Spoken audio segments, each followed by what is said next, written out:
Wagwan, what's popping? It's Decide for Life and you're in tune to 33 TV, and today we have Akala.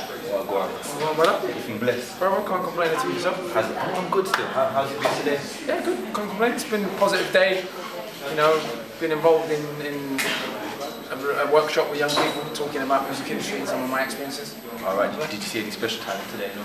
There were some young poets that I was quite impressed by. There was a young sister who sang and rapped, and even though she was Akala, she had a particular flow that was real rhythmic. Nice. Yeah, okay. What would you say, what advice would you give to young MCs who would be put in your category? Like a lot of people say you're a political MC. A lot of other MCs out there who are conscious, yeah, who want to make it in the music industry, might not be as easy for them as it is for other artists. So what advice would you give to them? Well, you've got to look at what's going to separate you from other MCs that are out there. Because ultimately, the more unique, I mean obviously music's unique, but it's complete dog shit, no one wants to buy it, it's got to be good, right? But what's going to give you your unique spin on your talent? And so I would say, you know, I wish I learned an instrument early. I wish I'd learned an instrument in school, to be honest with you. I was so busy rapping and doing whatever else. Yeah. I never really thought about learning to play piano or learning to play guitar. It's only now as a big man, I started learning guitar a couple of years ago. I'm like, this is hard, Bridget. Okay, I've been practicing a couple of years and I'm still crap, right? Yeah. So I wish that I learned. Imagine if I started learning to play piano when I was 8, and now I'm sick and you can rap. I mean, I can rap and play guitar at the same time, but only 1 or 2 songs, right? Yeah. Now imagine a young MC from a similar background to us, and in Brazil they got men like this. Enough of the men from the hood, which out there really means hood, you know, play instruments. They don't have that same belief that being from a poor background means they don't have the right to play an instrument. We've got almost like a bit of a self-defeating mentality. So I would say to young people who are in the so-called urban scene, don't limit yourself by what you're seeing on TV, because there are other people from far worse circumstances. There was an artist I recommended to the guys in the workshop, a guy called Sale George. He's from the City of God. He was actually one of the actors in the film City of God. He played Knockout Ned. Okay. Right? He's a huge artist. So big that he sold out Camden Roundhouse, 3,000 people. He don't even sing in English. Imagine that, right? The guy don't sing in English. No, I feel that. But he's from that background, but he plays instruments, he sings, he's an artist. And so it means that he will always have a career because he's an artist. And so I would say to young MCs, don't limit yourself by trying to expose yourself to a wider array of things than you're told is this is what you've got to do to be a grime artist, this is what you've got to do to be a hip hop artist. Even conscious artists, you know, be a bit more experimental, be a bit more artistic.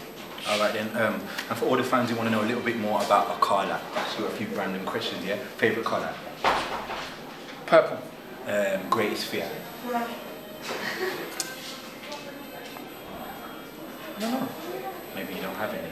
No, I do. I mean, I would say death, which is the predictable one, but I'm not sure even if there are greater fears than death. I suppose, I don't want to say not achieving what you want to achieve, because also that's like, I don't mean achievement in like I want to, you know, live in this kind of house or do that or blah, blah, blah.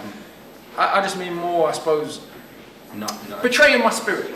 Okay. So going against, my greatest fear is betraying my spirit. Like, when you do something that's against your spirit, I don't even mind doing stuff that other people think is wrong, you know. Because for example, I don't believe in turning the other cheek, right?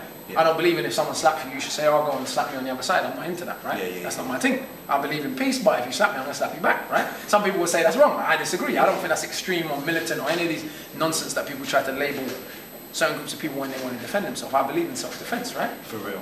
But I don't believe in betraying my spirit. And I think in the music industry, that's something you're constantly encouraged to do, to conform and to do things that won't sit well with your spirit, that you can make as much money as you want. If the music you make, you don't like it, I've seen it, bro. I've seen people make music they don't like, be financially successful and be unhappy because the music doesn't sit with their spirit. I've seen other people, not that I've seen them personally, but I've seen their career, like a Bob Marley, make the music he loves, make hundreds of millions of pounds, and still just be like, yo, a Kingston midair, open up his yard to everyone, make everyone come and eat a food. You know what I mean? His yard became a public yard for the whole hood because he didn't really business about the money. Yeah, he had his little BMW or whatever, but it weren't a flossy thing, even though he was much more financially successful than pretty much every artist is boasting about how much money they got today. So keep it real to yourself. Yeah, you got to be real to your spirit. If your spirit is about, you know, Gucci and shoes, that's cool. That's cool for you. I'm saying for me, it's not your thing. It's not where I'm at now. When I was 16 and I wanted the Avrix, I made sure I got the Avrix. So I can't say I don't understand the mentality, because I do understand the mentality. I'm saying I don't have that mentality no more because I've been exposed to a wider array of things, and also because I'm more comfortable. Who knows what I'll be like if tomorrow, you know, I was flat bruh, I couldn't feed myself, and you put me in the middle of, I don't know, Soweto. I'm sure I'd be a very different person in those circumstances. That's true. All right. Favorite lyrical line? Favorite lyrical line? What, just out there? Yeah. Or it could be in a script, in a story, anything. That's your like favorite. a big. I'll tell you what. It's not my favorite, but it's a wicked scene, right? Yeah. And me and my friend was talking about it the other day. So it's not my favorite, but it was I found it really weird that it was inserted into this film. You ever seen that film, True Romance? I haven't. Right, there's a film called True Romance.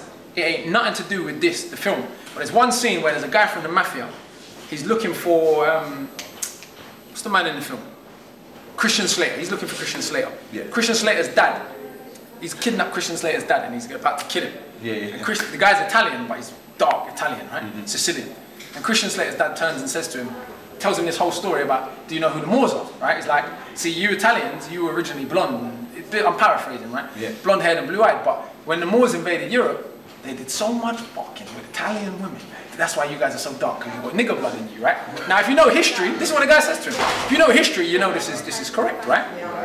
But it was the fact that, I think Quentin Tarantino wrote that script, that he inserted this one little piece of history into this random gangster film.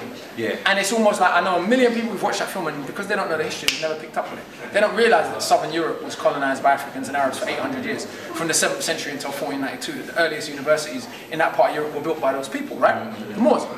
So because to this day, Sardinia and Corsica, if you go on Google and Google the Sardinian flag or the Corsican flag, they got 4 black faces on it. No one wants to explain why, right? Yeah, true. And so I like little things like that in films, where you have this big old film that's about something else and it will just have one little piece of history or one little piece of knowledge that they've flung in there. It's like medicine, isn't it? If you're having bitters, you have to put a little bit of honey with it or something so the bitters goes down, innit? And I like little films like that. All right, well, we've got to keep it short, so Yeah, really and truly, I really want to know what's next for Akala. What can people look out for? What can people get now? How can they find you? Check out akalamusic.com. That's got all my CDs and past catalogue and everything like that on it. Check out thespace.org. I've just written a short film, 6-minute film, that's on there. I'm working on some drama stuff, travelling to India in a few weeks to shoot a documentary, then going back to tour in November. New EP coming out probably late November, early December, called The Ruins of Empires, new album next year. But after the wait, same old, check out hiphopshakespeare.com. That's us. There you have it, 33 TV, Akala. Thank you very much for your time here, and it was a pleasure seeing you. Take care. Peace, 33 TV.